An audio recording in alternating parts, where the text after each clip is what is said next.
Hi everyone, and a very warm welcome back. Now, I did tell you that it was something quite different from the norm, and for me it is something completely new.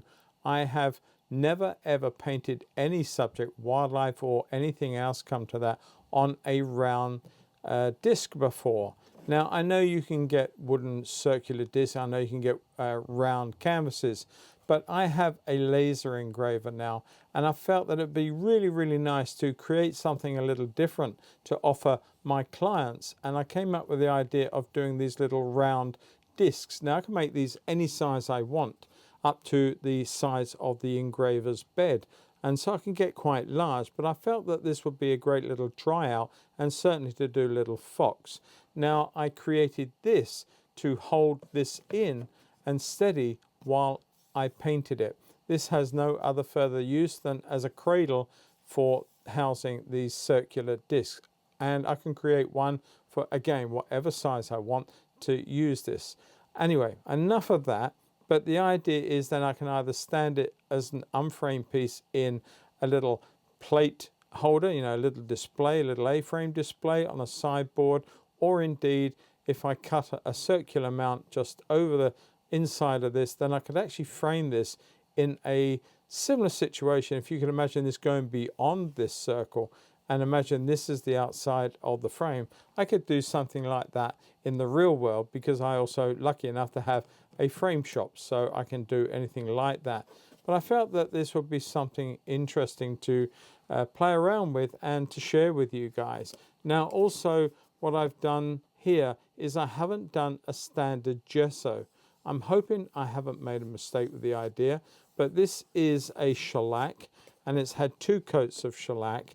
Now I could indeed go over and seal this before I start painting it, because I've noticed that on past that the shellac does tend to soak in a little bit, but I'm not too sure how that's going to go.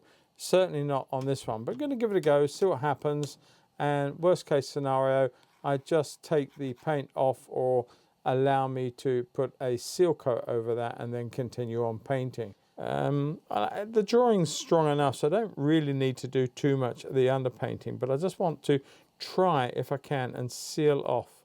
I've never actually completed any work on shellac before.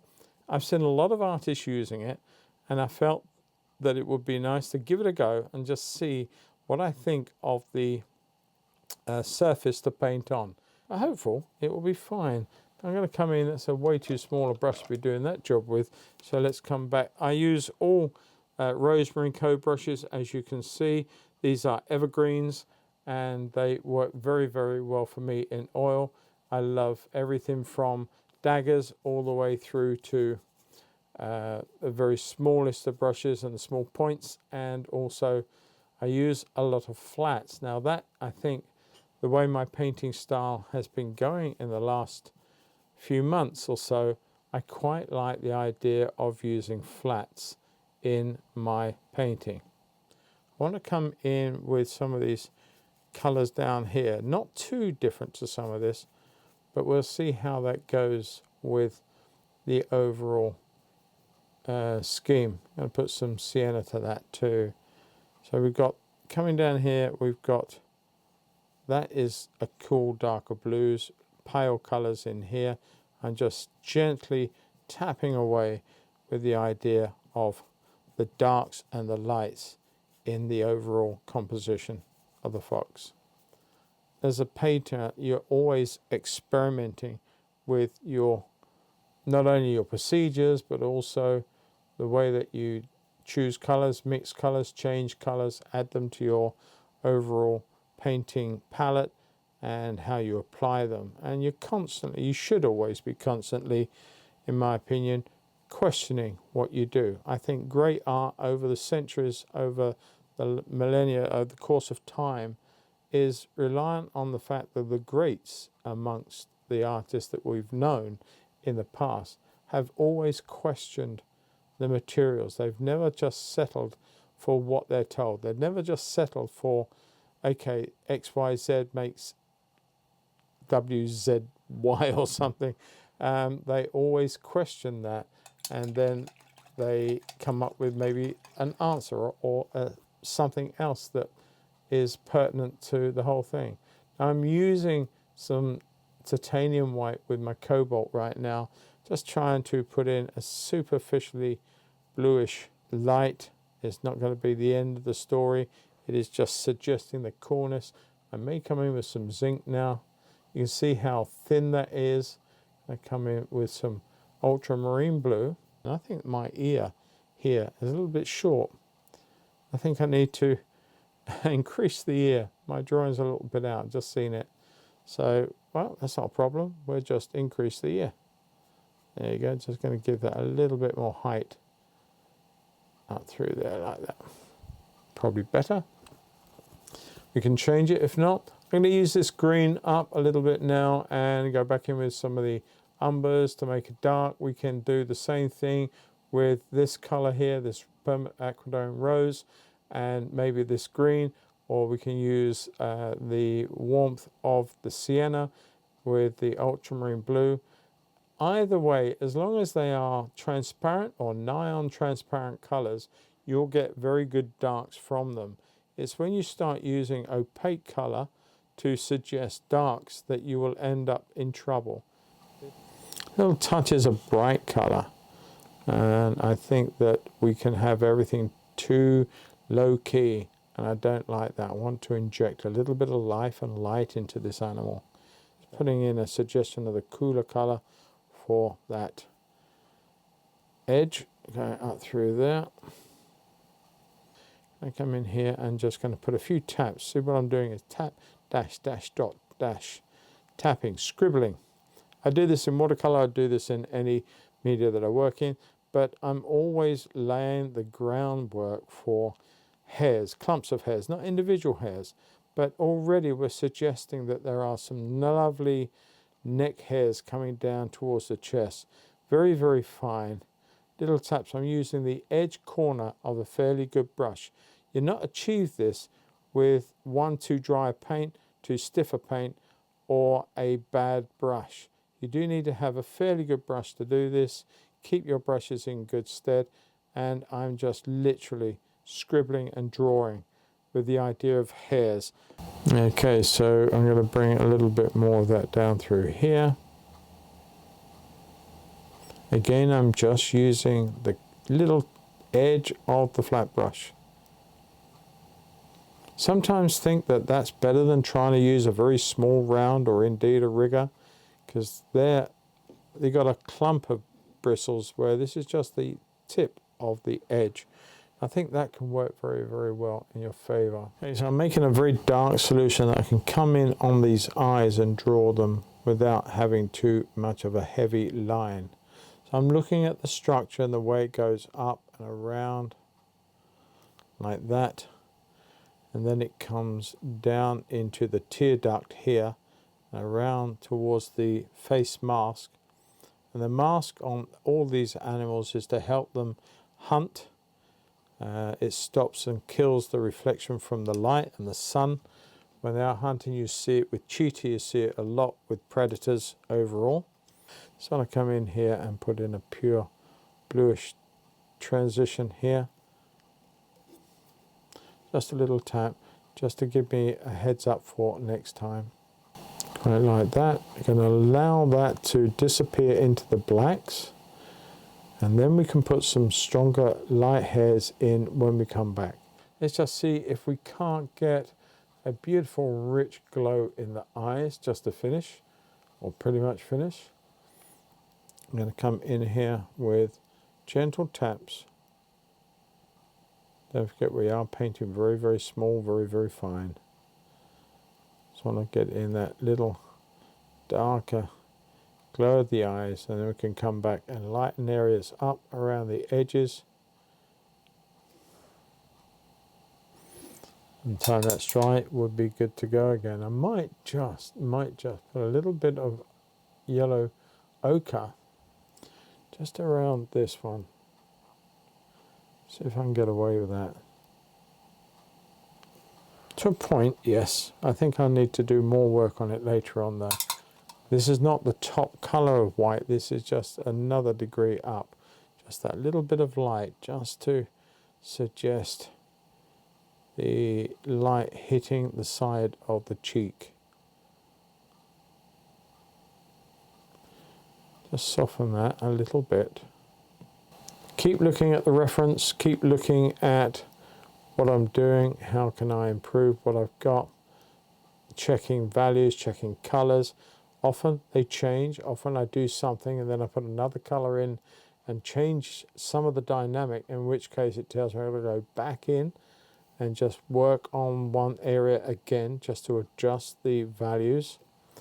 I think you have to keep looking at value changes, because always when you put a colour in, it can be very much affected by the colour right next to it. So nothing is finished, nothing is done, nothing is set in stone. We've merely completed the first stage of this, where we have suggested our form and our overriding values, colours and textures, and then we're going to come back in once this is dry and firm it up. I'm just going to do a very similar thing very, very quickly to suggest a little bit of background. I've got some colours over here, the sienna, the greens, and they are literally mixing on the brush and onto the surface. A little bit of yellow coming in. I can just bring in the odd shape here. Nothing, as I say, nothing is finished. And it just sets up the overriding contribution that the complementaries will work with the painting. But that's all I'm going to do, I think. And I'm going to come in just a little tap of dark in there.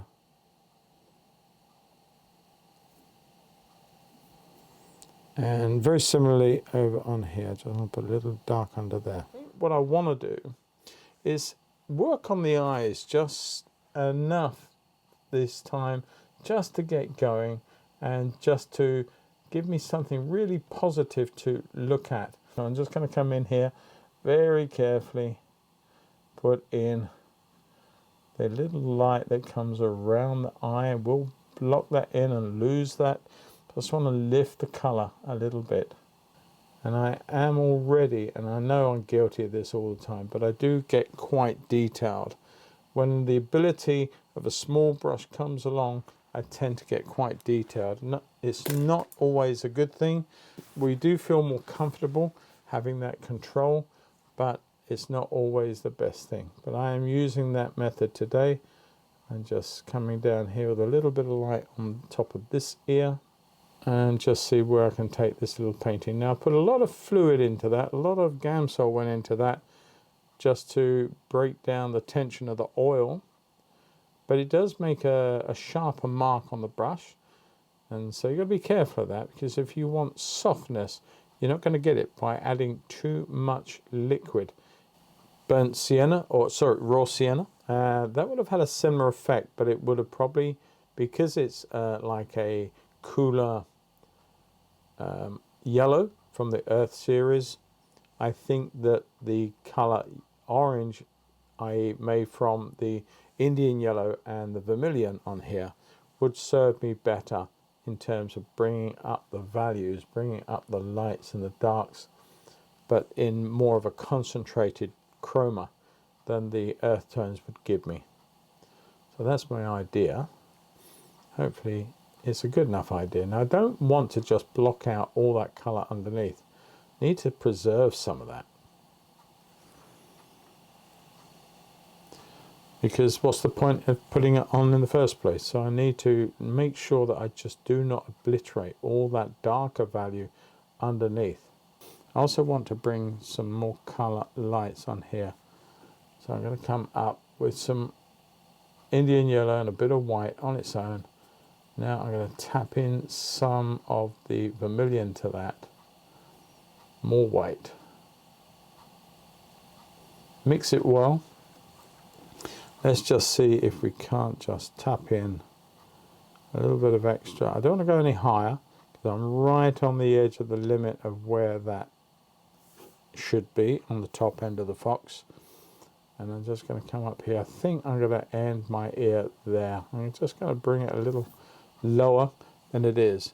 And I think that that is now needs to be here as well. I need to bring this ear around to about there.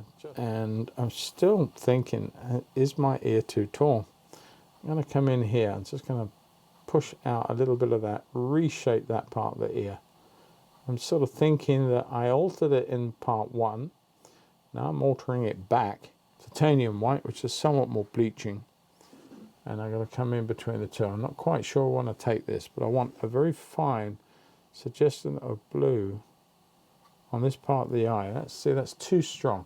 You think you got it, and you put it down, and you know it's just not where it should be. So I'm going to come in with a considerable amount of ultramarine blue, and hopefully we are closer to it. I think we are. Just a little bit of light coming in around the rim of the eye. It's it's where the light is picking up on the moisture of the eye itself. I come in here, I want to put in a little bit of blue.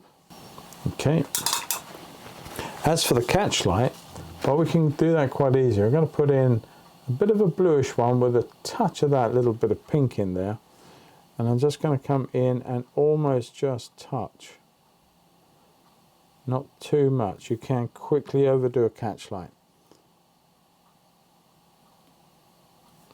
I think I've overdone that one quite considerably. So we're going to come back in with a blue dark. Just come in here and lose the bottom of that. I just pressed a little bit heavily, but I think we're good. I think that's just about where I need it to be. Maybe just one more little touch with the brush, just to cut into that side bit there.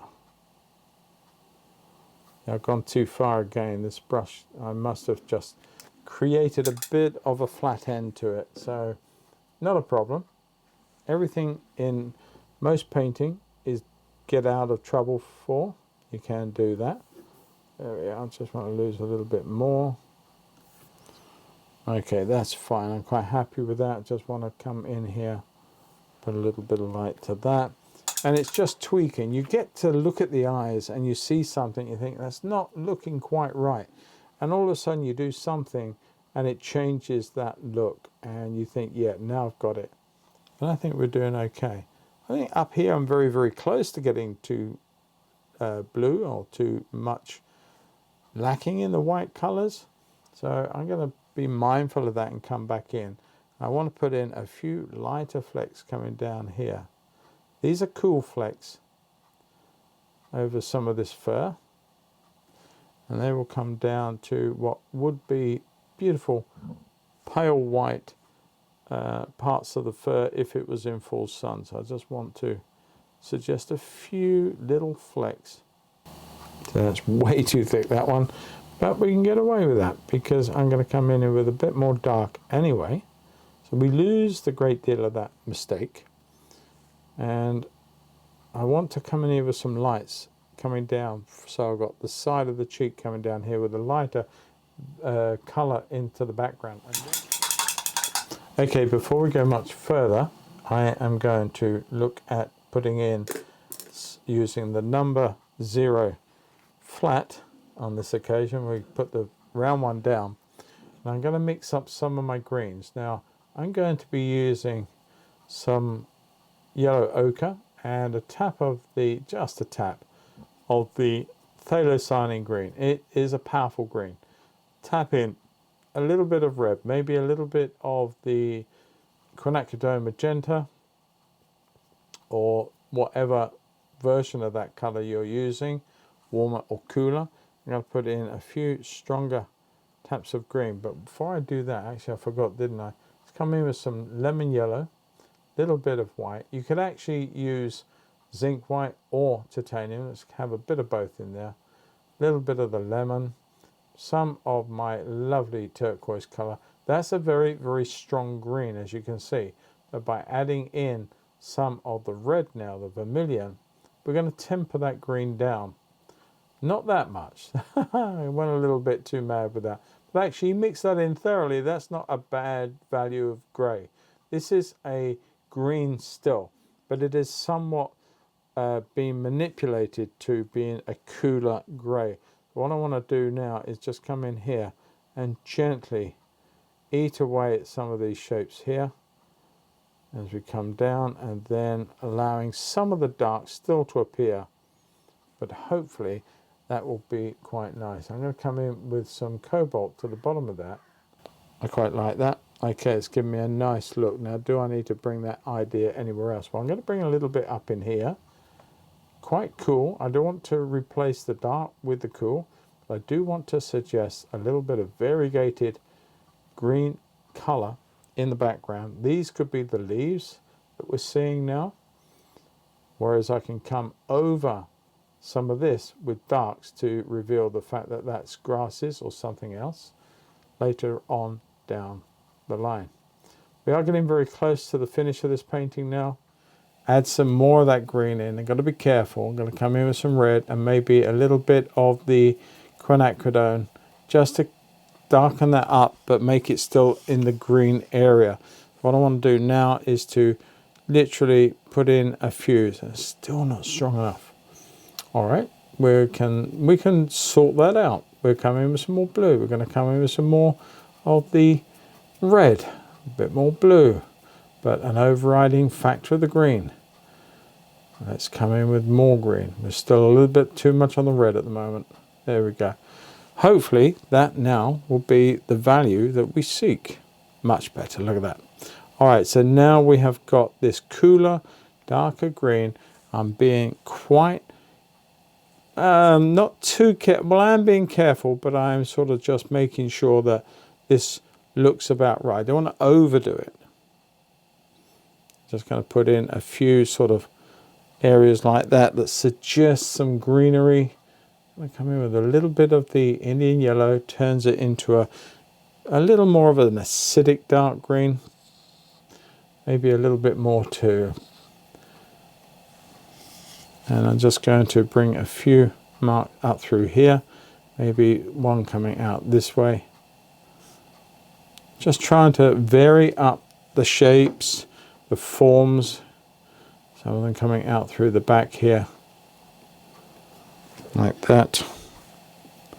A lot of grasses going on. But it's all we need it to be. We just need to have that variation, but so that that variation does look as though it's growth and not just bad brush marks. And bring a little bit down through here. Maybe some more down in the corner of that acidic yellow.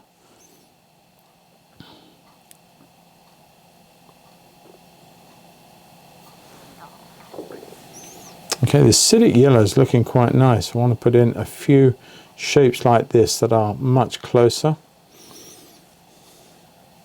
Taking a few right off the edge here so that it looks as though that we're not sort of putting this pattern of colour and having a vignette of other colours.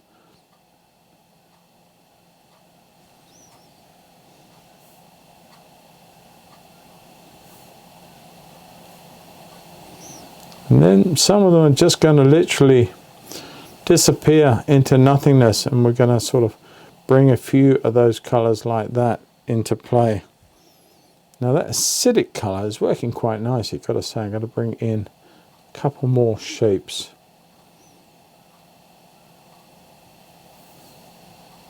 I'm going to repair a little bit there if I think I remember. I'm going to bring a bit more into here. Maybe a few green marks into the back of the ear.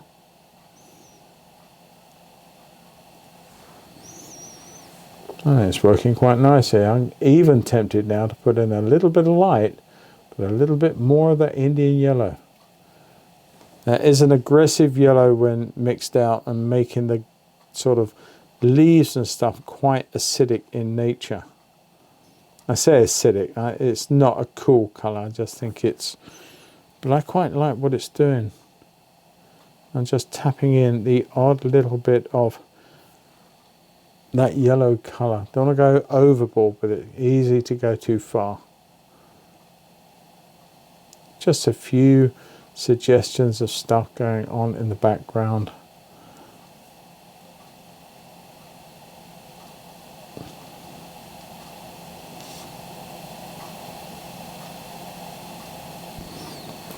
Probably got quite enough, to be fair. I'm just going to thicken it up down through here, And dare I bring, I'm going to bring a couple of bits of sort of foliage and leaf structure, a little bit of lemon coming into that mix now, just to lighten up some of these greeny parts right down near the animal.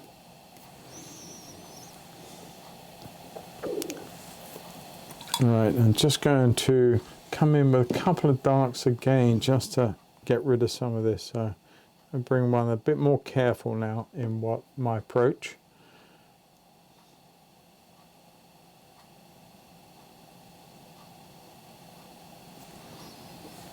And hopefully a couple of lights in there just to disguise what I've done.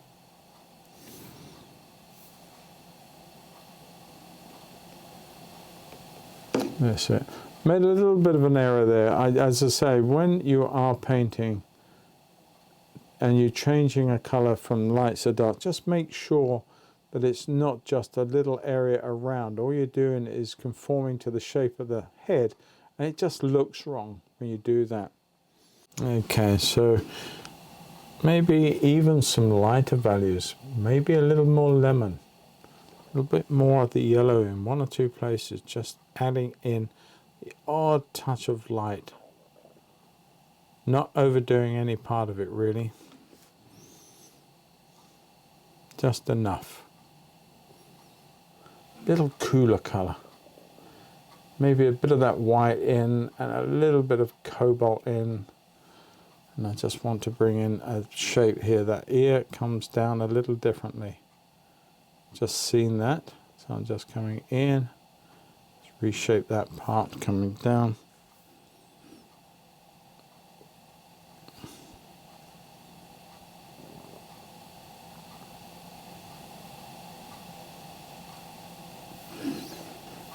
Constantly looking. I think I would like just to bring up, tap more on the light in some of these furry parts in the inside of the ear.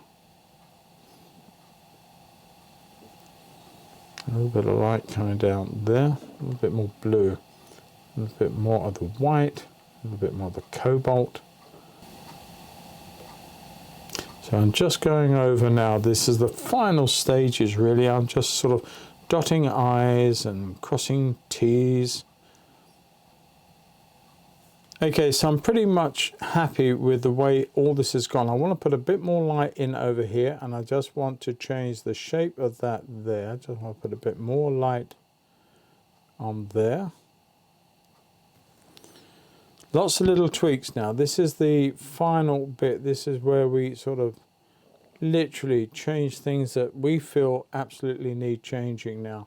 I'm going to put in some light on this muzzle, and I'm just going to come in with, I hope, the right degree of darks to suggest those beautiful whiskers. A bit of dark in there.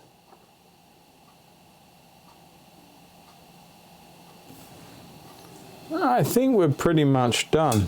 I could sort of, you can really sort of take a lot of time to refine, but at the end of the day, how much do you want to put in? You know, I'm just trying to put in enough to suggest this lovely little fox coming out of the undergrowth, as it were, and I don't think I need to put much more than that in. And now I think I'm going to say enough is enough. I think I've done a nice job. I'm really, really pleased with the way this looks. And I think that overall it makes a lovely little disc that I can either frame into a square, or I can display it on a plate stand and advertise it for sale. But I think as a little study of a fox, I think it's a nice job. So I hope you've enjoyed this one. I hope you got something from it. And if you have, don't forget to like and subscribe the channel, please. That would be absolutely awesome of you if you do that. And also add any comments. I love reading them, and I'll always answer them. And don't forget, I have got so much more on my school my wildlife art school. So if you want to check that out, the details to join are in the show more tab details underneath this video and other videos. So it's only a few pounds a month to get involved with, and you will get, depending on when this goes out, you will either be getting 2 or even 4 live streams a month, as well as all the back catalogue of all my full-length videos, and indeed the full-length version of this one will be there in due course as well. So yeah, get involved. Love to have you on board, and I'd love to see you inside that school. And if that's too much, then there's always the free school. Get involved with that one. That will cost you absolutely nothing, and it will give you a taster of what you're missing out on the full paid school. Anyway, enough of all that. I look forward to catching you all in the next video sometime in the future. Take care. All the best to you. Happy painting. Stay safe wherever you are.